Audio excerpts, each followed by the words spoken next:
নবীজি বিচার করতেছেন, ইহুদির বক্তব্য শুনে মুসলমানের পক্ষে রায় না দিয়া রায়টা দিলেন ইহুদির পক্ষে। মুসলমান বেচারা অসন্তুষ্ট হয়ে গেলেন। তিনি চলে গেলেন হযরত ওমর রাদিয়াল্লাহু তাআলা আনহুর কাছে। কপাল কত খারাপ, তার কাছে গিয়ে বলছেন আমিরুল মুমিনিন।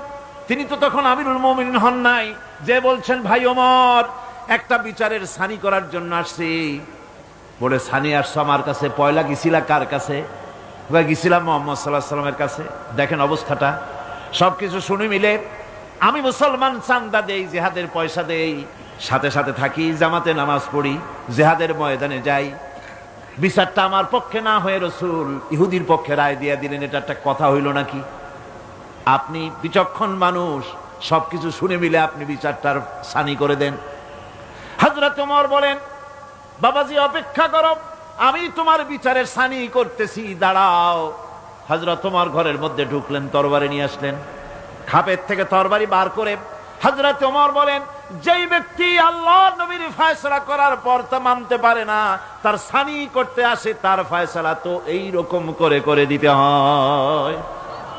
তরবারি মারলেন, গর্দান পড়ে গেল। এর নাম হচ্ছে মিজান, ইনসাফ। এই ইনসাফ কেবলমাত্র নবীদের পক্ষেই সম্ভব। কাদের পক্ষে সম্ভব? নবীদের পক্ষেই এই ইনসাফ করা সম্ভব।